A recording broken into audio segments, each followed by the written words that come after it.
when I arrived from China, 1941, I think it was. What was it like? Yeah. Very, very poor. Everything was messy because there were people coming in from China. There was a civil war in China, and people were coming and going, soldiers coming to fight here, and soldiers going to fight there, and it was really quite, well, something you can't imagine.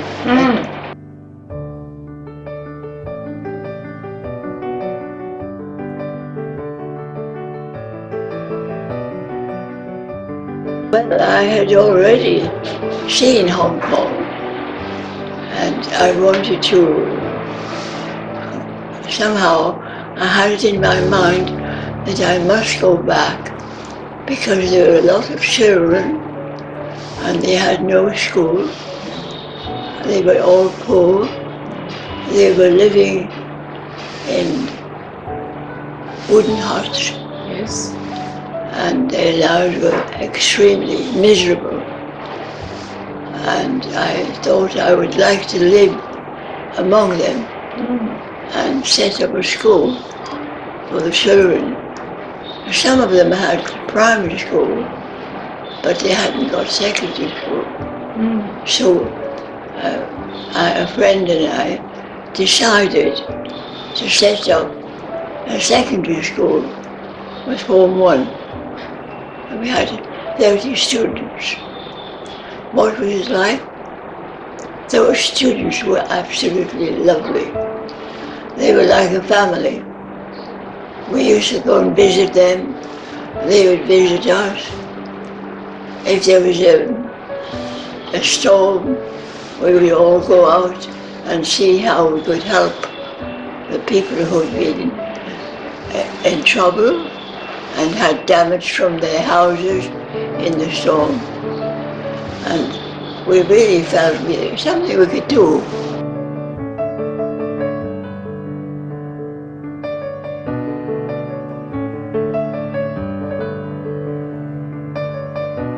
This was the aim.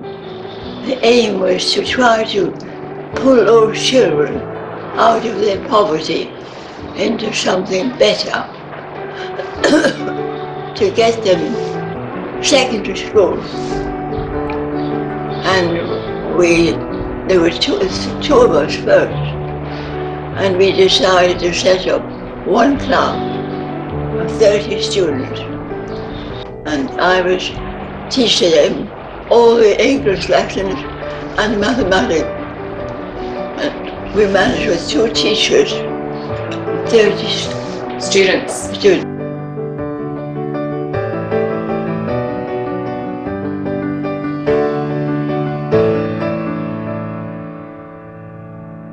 Oh, they often come back. I have one who is the brightest student in my class. His name was Donald.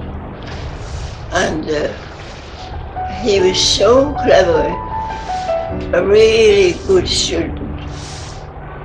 We still keep in touch. And whenever he comes to Hong Kong, he comes to see me. He's now retired. He's over 60 years old.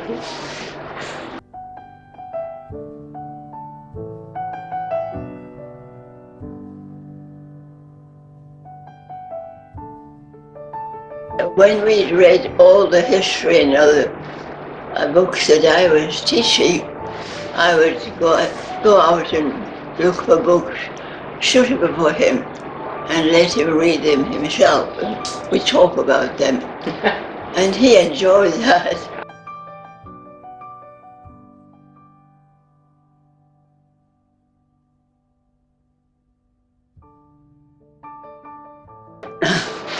Well, there were some schools where I got a job and was able to earn enough money to open a bank to build the school. So all the money I earned was quite a lot to me, because I would teach in our own school,慕光, in the morning, and in the afternoon I would go to another school and teach there and be paid for it.慕光didn't pay me anything.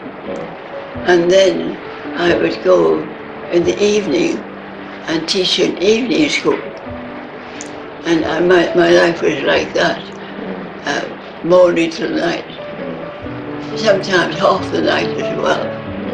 But you know, believe it or not, I really enjoyed doing it, because I could see it was having some benefits for these little kids who had never had a good chance. And they were so nice, those kids were lovely.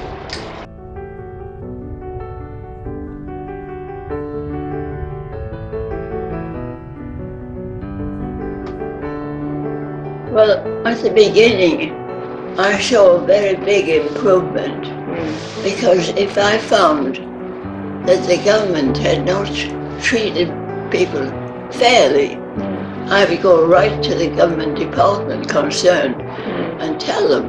I'd go to the police and tell them, and sometimes blame them. Of course, I didn't go boxing them, but I would blame them if they were unfair. Yeah.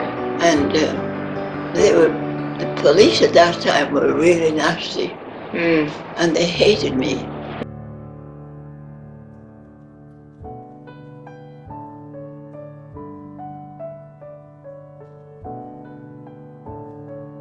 At the beginning, I was simply helping people who came to I was living in a hut myself, among the people, so I knew that what was going on. And I found that things improved, because even although the government didn't want me to say anything, they had to do something. When I spoke up and said, do you know what's happening here? Do you know what's happening there? And they'd have to do some changes. So they didn't like me at all. I was too troublesome. They tried every possible way to try to get me out. But since I was British, they couldn't send me out. No. I had a British passport.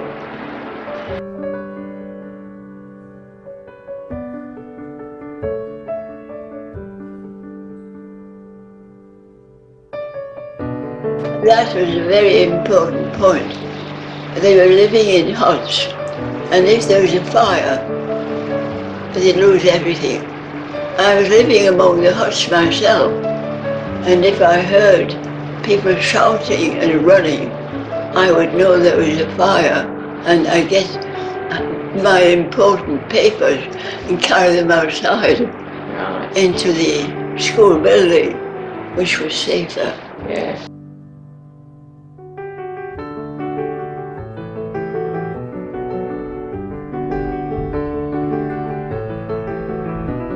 Whenever there was any family that we knew or didn't know needing help, we would go around and see what they needed. We'd buy them some books. If they lost the books, we'd buy them whatever they needed.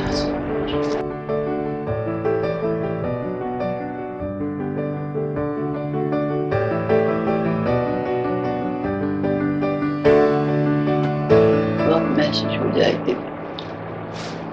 I think I would just tell them a fact about what it used to be like and what it is now, and then discuss whether that makes it better or worse.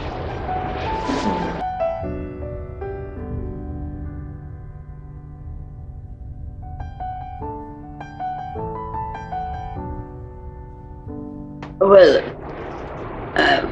I'm not proud exactly, but I'm very, very happy. If I get a medal or something like that, thank you, I'm finished. But if somebody walking around the streets comes up to me, shakes my hand and says, thank you, you got me a house when I was young. Thank you, my mother, you got a house for my mother when she was young. Or thank you, you got me a job. And oh, it makes me feel so happy.